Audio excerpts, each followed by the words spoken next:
লক্ষ তরুণের স্বপ্নের চাকরি বর্ডার গার্ড বাংলাদেশ। তো ২০২৫ সালে কিন্তু ১০৪তম ব্যাচে সিপাহী পদে আবারও নিয়োগ বিজ্ঞপ্তি প্রকাশ করেছে বিজিবি তথা বর্ডার গার্ড বাংলাদেশ বা সীমান্ত রক্ষাকারী যে বাহিনী রয়েছে সেখানে। তো যেহেতু ভিডিওটা একটু লম্বা হতে পারে এবং অনেক সময় লাগবে, সেহেতু আমরা অন্য কথা না বাড়িয়ে সরাসরি ভিডিওতে চলে যাব এবং কোথায় কি লাগবে, কিভাবে আবেদন করবেন, কখন কি দরকার, সব কিছু বিস্তারিত আজকের ভিডিওতে সুন্দরভাবে তুলে ধরব। তো তার আগে সকলের কাছে অনুরোধ থাকবে যে চ্যানেলটি একেবারে নতুন হওয়ার কারণে আপনারা দয়া করে একটু সাবস্ক্রাইব করবেন, যাতে চ্যানেলটি আমি এগিয়ে নিতে পারি। তো বর্ডার গার্ড বাংলাদেশের যোগ দিন, সীমান্ত রক্ষায় গর্বের অংশীদার হন, এই স্লোগানে ডিজিটাল পদ্ধতিতে ১০৪তম ব্যাচে সিপাহী জিডি পদে পুরুষ ও মহিলা প্রার্থী ভর্তির বিজ্ঞপ্তি। এক, শিক্ষাগত যোগ্যতা ও বেতন স্কেল, বয়স। তো কতে রয়েছে শিক্ষাগত যোগ্যতা এসএসসি সমমান পরীক্ষায় কমপক্ষে 3 এবং এইচএসসি সমমান পরীক্ষায় কমপক্ষে জিপিএ 2.50 পেয়ে উত্তীর্ণ হতে হবে। পুরুষ ও মহিলা প্রার্থী উভয়ের জন্য প্রযোজ্য। তার মানে পরীক্ষার মান আপনারা অবশ্যই লেখাপড়ার কতদূর লাগবে সেটা অবশ্যই জেনে গেছেন। তো এরপরে রয়েছে বেতন স্কেল। বেতন স্কেল জাতীয় বেতন স্কেল 2015 অনুযায়ী 9,000 থেকে শুরু করে 21,800 টাকা। তার সাথে কিন্তু বাড়ি ভাড়া, বাসস্থান এবং বিধবা মোতাবেক প্রাপ্য অন্যান্য সুবিধা, অর্থাৎ চিকিৎসা বা শিক্ষা বা যাতায়াত, বিদ্যুৎ বিল সহ এই ধরনের যাবতীয় যত খরচ আছে সবগুলোই কিন্তু দিবে। গতে রয়েছে বয়স। বয়স আপনার 3/8/2025 তারিখে বয়স 18 থেকে 23 বছর, অর্থাৎ জন্ম তারিখ আপনার 4/8/2002 হতে 3/8/2007 এর মধ্যে হতে হবে। বয়স গণনার ক্ষেত্রে এফিডেভিট গ্রহণযোগ্য নয়। পুরুষ ও মহিলা প্রার্থী উভয়ের জন্য প্রযোজ্য, অর্থাৎ বয়সের ক্ষেত্রে কোনো 2 নম্বর চলবে না। তো সেক্ষেত্রে বয়স আপনারা, আবারও আমি আপনাদেরকে একটু রিপিট করে বলি যে যাদের বয়স আছে জন্ম 4/8/2002 হতে 3/8/2007 এর মধ্যে হয়েছে তারা কিন্তু আবেদন করতে পারবেন, অন্যরা পারবেন না। শারীরিক যোগ্যতা, উচ্চতা লাগবে 1.676 মিটার তথা 5 ফুট 6 ইঞ্চি।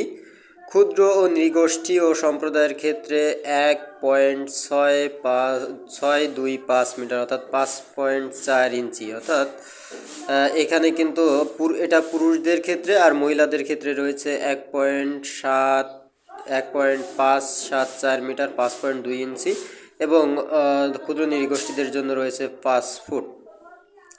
তো ওজন কেমন হওয়া লাগবে, সেক্ষেত্রে 49.895 কেজি অর্থাৎ 110 পাউন্ড।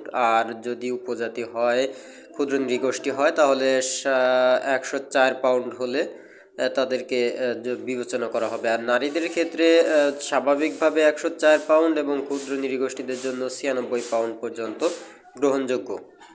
বুকের মাপ স্বাভাবিকভাবে 81.28 সেন্টিমিটার অর্থাৎ 32 ইঞ্চি এবং 34 ইঞ্চি। আর ক্ষুদ্র নৃগোষ্ঠীদের ক্ষেত্রে 30 ইঞ্চি এবং 32 ইঞ্চি, অর্থাৎ স্বাভাবিকভাবে 30 এবং প্রশস্তভাবে 32। এবং মহিলাদের ক্ষেত্রে সাধারণদের জন্য, স্বাভাবিকদের জন্য 28 ইঞ্চি এবং স্পেতে হচ্ছে 30 ইঞ্চি পর্যন্ত গ্রহণযোগ্য। দৃষ্টিশক্তি 6/6 উভয়ের ক্ষেত্রে।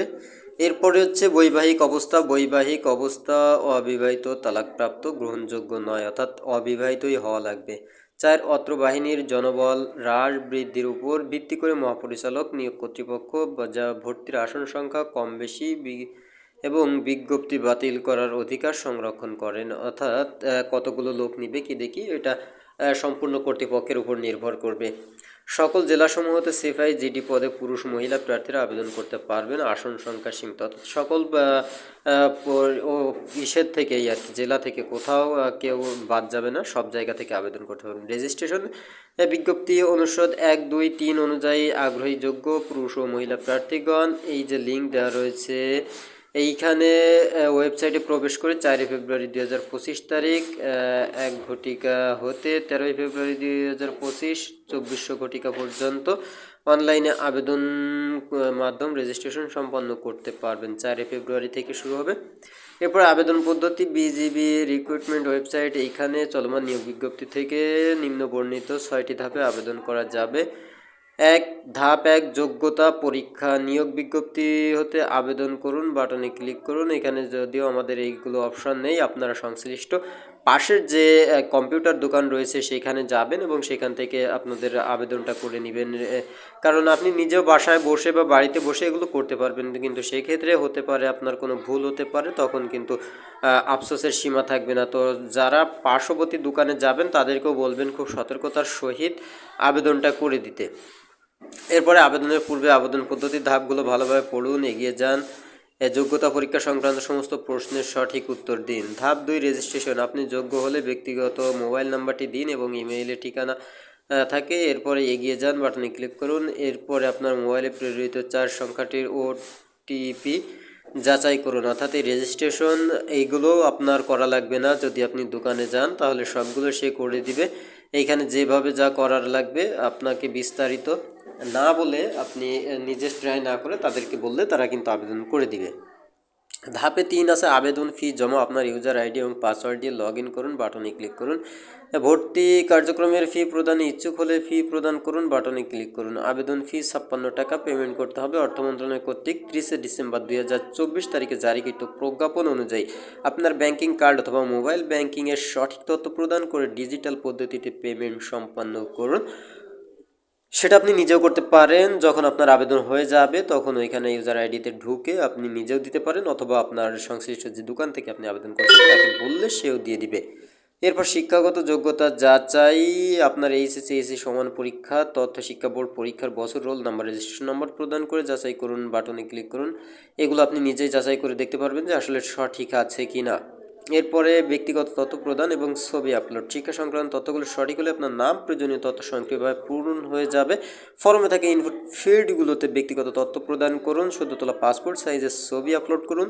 আমার দেওয়া সমস্ত তথ্যগুলো সঠিক, চেক বক্সে ক্লিক করে পরবর্তী ধাপে এগিয়ে যান, বাটনে ক্লিক করুন। অর্থাৎ এখানে আপনি এই পর্যন্ত আসার পরে আপনার যে বিগত যে তথ্যগুলো আপনি দিয়ে আসছেন, যেগুলো আপনি পূরণ করে আসছেন, সেগুলো সঠিক আছে কি না সেটা আপনি আমার দেওয়া তথ্য সবগুলো সঠিক চেক বক্সে ক্লিক করে আপনি নিজেই দেখে নিতে পারবেন। যদি ভুল থাকে তাহলে আবার পুনরায় পরিবর্তন করুন, বাটনে ক্লিক করে পুনরায় এডিট করুন। অর্থাৎ আপনি যাচাই বাছাই করেই কিন্তু আবেদন করবেন, কোনো প্রকার ভুল যেন না হয়।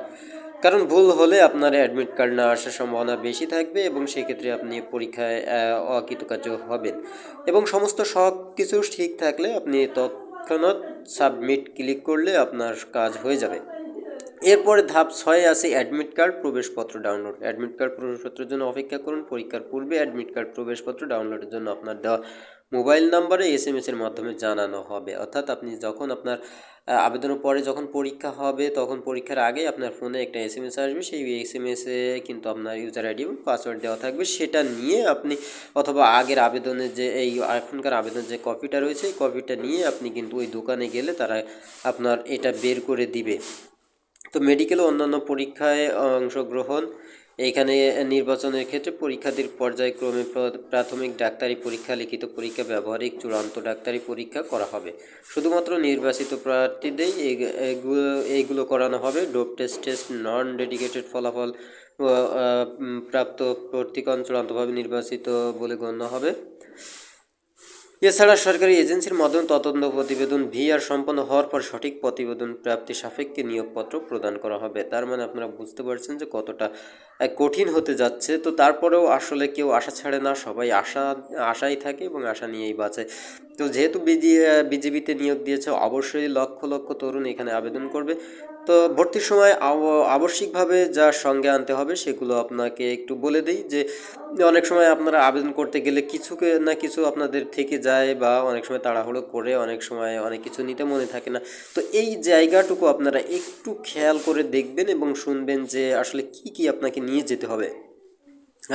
এসএসসি এবং এইচএসসি বা সমমান পরীক্ষার পাশের মূল প্রফেশনাল সনদপত্র অর্থাৎ মূলত যে সার্টিফিকেট যেটা সেটা প্রযোজ্য ক্ষেত্রে যদি লাগে সংশ্লিষ্ট স্কুল কলেজের প্রধান শিক্ষক অধ্যক্ষ কর্তৃক এসএসসি সমমান এইচএসসি সমমান পাশের প্রশংসাপত্র যাতে প্রার্থীর স্থায়ী ঠিকানা জন্ম তারিখ উল্লেখ থাকবে অর্থাৎ আপনার স্কুল থেকে যেখান থেকে আপনি পাশ করেছেন এবং কলেজ থেকে সেই দুই জায়গা থেকে আপনাকে অবশ্যই কলেজ বা স্কুল প্রধানের কাছ থেকে প্রশংসাপত্র আপনাকে নিয়ে যেতে হবে। এরপর অভিভাবকের অনুমতিপত্র যা সংশ্লিষ্ট চেয়ারম্যান ওয়ার্ড কাউন্সিল যা প্রযোজক কর্তৃক সত্যায়িত অর্থাৎ অভিভাবকের যে অনুমতি রয়েছে সেটার একটা সত্যায়িত কপি আপনার ইউনিয়ন পরিষদ থেকে অথবা ওয়ার্ড থেকে সত্যায়িত মেম্বার অথবা চেয়ারম্যানের কাছ থেকে সত্যায়িত করে নিয়ে যেতে হবে। ইউনিয়ন পরিষদ উপজেলা পরিষদ বা পৌরসভা ওয়ার্ড কাউন্সিলর যা এর নিকট হতে বাংলাদেশি স্থায়ী নাগরিকত্বের সনদপত্র অর্থাৎ আপনারা ইউনিয়ন পরিষদে সাধারণত দিয়ে থাকে যে স্থায়ী নাগরিকত্ব বা চারিত্রিক সনদপত্র যেটা রয়েছে সেটার